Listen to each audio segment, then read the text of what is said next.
반갑습니다. 촉준부동산입니다. 최근에 부동산이 많이 반등을 하고 있죠. 제가 작년부터 계속 급매 위주로 매수하세요 라고 이야기를 했었는데, 또 매도가 걱정이신 분들한테는 제가 상담 전화가 오면은 절대 급매로 매도하지 마세요 라고 말씀을 드렸었죠. 그 중에서 한 분이요, 이번에 고맙다고 전화가 왔습니다. 그 당시에 다주택자로 작년에 아파트가 안 팔리고 있는 상황에서 연말쯤 인근 부동산에서 84 타입 신축 아파트예요.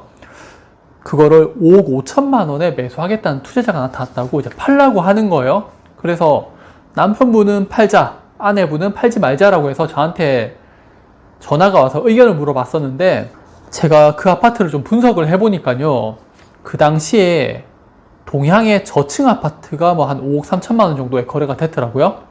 그런데 그 아파트 같은 경우에는 로얄동 로얄층이어서 한 5억 8천만 원 정도는 거래가 될 것 같아가지고 제가 팔지 마세요라고 말씀을 드렸고요. 실제 좀 이런 식으로 매물을 좀 후려쳐가지고 좋은 매물을 사가시는 분들이 좀 있어요. 근데 제 친구가 예전에 그걸 한번 당했었거든요. 그래서 제가 그분들을 좀 더 신경 써가지고 좀 타이트하게 이야기를 하면서 좀 진행을 해왔었는데, 일단 그 두 분이서 제 의견을 좀 많이 경청해주고 들어주셔가지고 팔지 않았어요.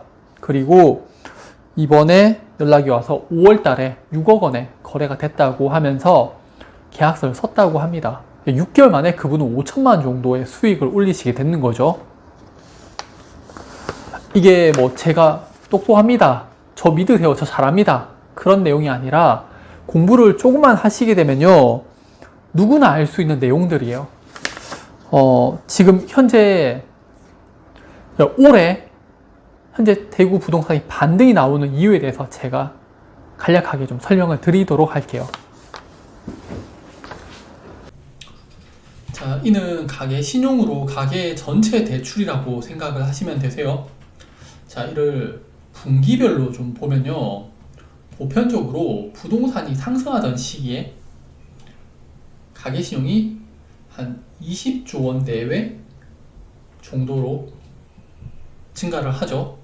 그런데 2020년에 부동산이 급등하던 시기를 보면요, 한 30조 원 후반에서 한 40조 원 정도 급등을 하고요. 그 후에 금리가 오르면서 특히 올해 1분기는 13조 원이나 줄어들었죠. 그런데 이런 금리하고 상관없이 정부에서 특례 보금자리론으로 40조 원을 풀어버립니다. 가계 신용은 가계 전체의 대출이라고 본다면요, 특례 보금자리론은 부동산 대출 자금으로만 40조 원을 풀어버리죠. 그러니까 윤석열 정부가 단기간에 부동산에 얼마나 큰 자금을 투입한지 아시겠죠? 그리고 하반기에도 40조 원을 또 푼다고 하는데, 우리나라 부동산 가격은요, 자, 하락폭이 서서히 줄어들고 있죠. 금리 인상기에 부동산이 오르고 대출 금액이 증가를 한다면은 원화에 대한 공급은 줄고 수요가 줄어들어서 대출 금리가 인상되어야 되죠. 그런데 우리나라는 금리와 상관없이 유동성을 공급하는 정책을 펼치면서 금리는 하락을 해요.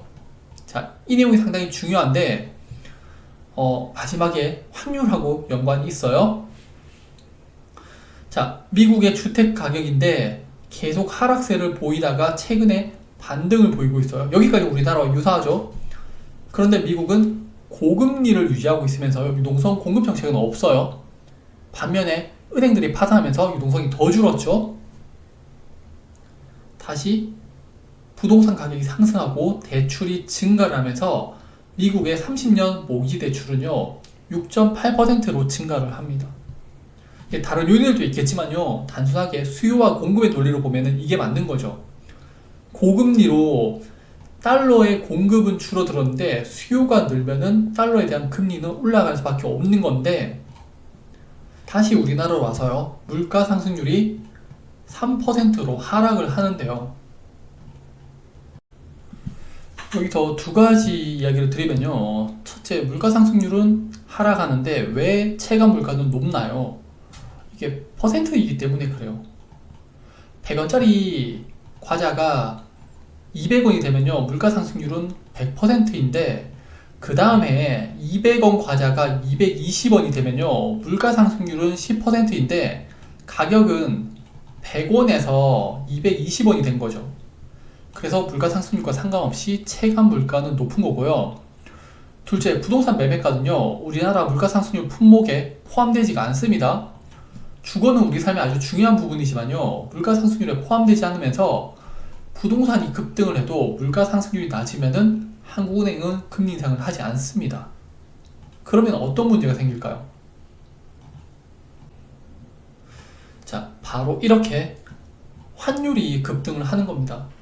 다른 국가들은 금리를 인상해서 화폐 가치를 올리는데 우리나라는 금리 인상도 하지 않고 특례 보금자리로 인하는 유동성 공급 정책을 펼치니까 환율이 급등을 하는 거죠. 이런 1300원대 환율은요, 2008년 서브프라임 이후에 보기 힘들었을 겁니다.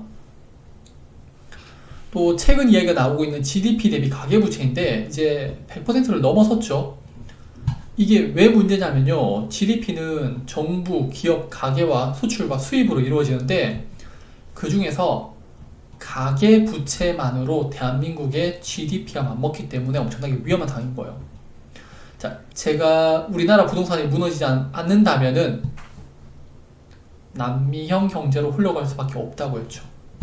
지금 전 세계가 금리를 인상하는데 유동성을 공급해서 화폐 가치를 낮추는 우리나라, 이 나라하고 한번 비교를 해볼게요. 이 국가는요, 터키예요. 2022년 들어서 부동산 가격이 급등을 하죠. 아시겠지만요, 화폐 가치가 떨어지면서 금리를 인하해서 수출을 늘리면 된다고 주장을 하는 에르도안이 있는 곳이고요. 그의 말을 듣지 않으면 중앙은행 총재를 바로 갈아버렸죠. 정치가 경제 위에 군림하면서 나라가 망하는 겁니다. 터키의 물가 상승률은요, 한때 90%에 육박했고요. 지금은 하락을 해서 40%까지 내려온 상황이에요. 1년에 물가 상승률이 40%이고요. 이게 복리이기 때문에 화폐 가치는 폭락을 하게 되죠. 자, 터키의 금리입니다. 2018년 물가 상승률이 20%일 때 터키 금리는 한 24% 정도였죠. 그런데 2022년 물가 상승률이 90%일 때 금리는 20%가 되지 않습니다. 물가 상승률을 무시하고 돈을 계속 풀어버린 거죠. 그럼 화폐 가치는 하락을 하게 되겠죠. 제가 이 이야기를 왜 하냐면요, 현재 대한민국이 그래요. 문재인 정부 때부터 소득 주도 성장, 경제가 안 좋아지니까 저금리와 추경으로 돈을 풀고요. 윤석열 정부도 특례 보금자리로 바로 돈 풀어버리죠. 그러니까 물가 상승률과 부동산 가격이 높아도요, 금리 인상은 하지 않으면서 원화의 가치는 하락하는, 이게 단기적으로 부동산 경기를 살리기 위해서 유동성을 공급했는데요, 가계부채 문제, 원화 가치의 하락을 본다면은 장기적으로 계속 위험한 상황이 지속되고 있습니다. 다들 현명한 판단하셔서 좋은 결과 있길 빌겠습니다. 감사합니다.